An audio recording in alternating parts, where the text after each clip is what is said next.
ВМРО ДПМН бара одложување на пописот за 2021 година. Велат неопходно е да се воведат строги критериуми за негова реализација, за процесот да не се злоупотреби во политички цели. Опозицијата бара пописот да го спроведе Државна пописна комисија, односно колективно тело составено од Советот за статистика, стручни професори, лица од стопанските комори, Народната банка и слично.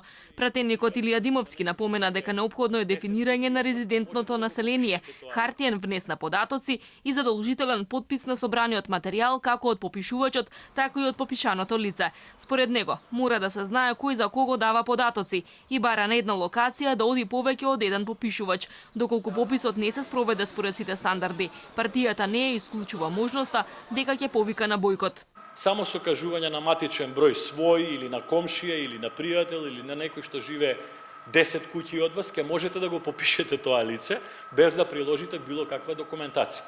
Ние бараме да се приложи документација. Јас или било кој од вас ќе може да даде податоци за цело едно мало. За комши 10 куќа од вас. Да каже, еве ги матичните броеви од комшиите што живеат 10 куќи од мене, попишете ја се, не се тука, они во Хрватска се на одмор, без никаков доказ за сето тоа. СРСМ пак го обвинува ВМРО дека го кочи пописот. Со барањето за одложување велат дека земјава ќе останала единствена држава која не ја завршила оваа операција. ВМРО ДПМН мора да престане да ги кочи процесите битни за државата и граѓаните. Мора да престане да го кочи одржувањето на пописот.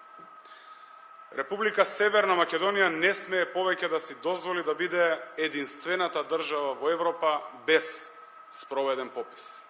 Во текот на денов опозицијата ќе му ги презентира забелешките на предлог законот за попис на директорот на Државниот завод за статистика Апостол Симовски. Тој пак смета дека пописот треба да се одржи наредната година, зашто собраните информации се неопходни за планирање на економските политики. Вели него го интересира пописот единствено како статистичка операција и нема намера да се меша во политичките препукувања. Премиерот Заев не прифаќа никакво одложување. Инсистира пописот да се одржи до година во април и уверува дека ќе се запазат сите европски стандарди. Демократската унија за интеграција се согласува со предложениот текст. Комисиската расправа по предлог законот за попис беше неколку пати одложена, зашто беа неопходни дополнителни преговори меѓу пратениците за почеток на дебатата.